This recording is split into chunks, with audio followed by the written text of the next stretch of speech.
Alright, we're at gotomath.com. We're looking at taking the derivative of inverse functions, even though we're not really given the inverse function. So we're right here, and this problem here is going to be coming from button 4. So button 1, 2, and 3, these are all introductions kind of explaining what's going on with this stuff. It's not that big of a mystery, but there is a little bit of an explanation that needs to take place. Now we have, let's see, just jotting this down real quick here. Alright,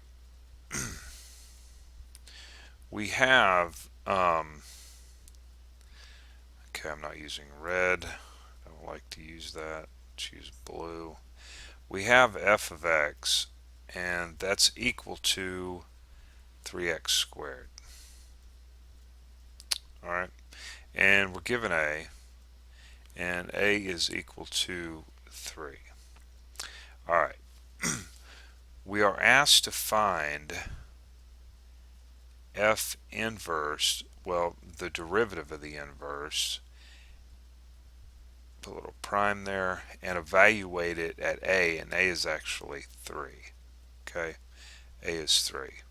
Alright, and there's a formula actually that we are going to use, and that is f inverse, taking the derivative there, of a is equal to 1 over, this would be the reciprocal of f prime. Okay, now do we remember what goes in here? Okay, that's the question. All right, what's going in here? Right, remember it was b, right? It was b that was going in here. Well, what we're going to want to do here, it's real simple. Just take 3, set it equal to whatever this is here, 3x squared. All right, and solve for x. Now, this is not going to be so easy to do when this gets a whole lot more complicated. You're not going to be able to solve for x. But what we can do is we can say, well, let's let x equal 1 and plug 1 in here, and 3 times 1 squared is 3, and there you go. So 1's a solution. All right, so 1 is a solution. So therefore, if you looked at the introduction, this ends up becoming, this right here ends up becoming, b ends up becoming 1, and so we plug 1 in right here.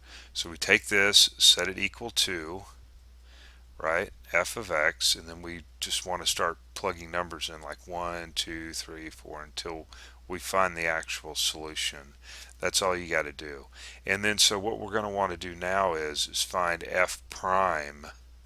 Okay, so f prime of x is equal to 2 times 3 is 6, right? And then we can do this. Now, of course, I should have went ahead and put 3 in right there. We'll just rewrite this. This is f inverse, and the way we do this notation is like that, and this is 1 over, and then so we're plugging 1 into the derivative here, and 6 times 1 is just 6, so we end up with 1/6 is our answer. Okay, so that's all we have to do. Now, you might want to look at the introduction ones, part 1, 2, and 3, to get a geometrical idea of what's going on. But I just want to go through the steps on this so you can better see what you need to see. All right, and let's see here, what do we got? And there it is, 1/6. Okay, so we're just setting 3 equal to this, and then plugging in numbers like 1, 2, 3, 4 until we find the solution, right? Until this side's equal to this side.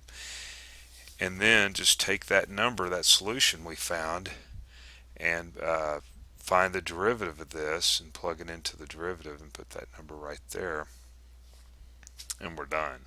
Alright, we're done. Okay, we are finished. Alright, good luck.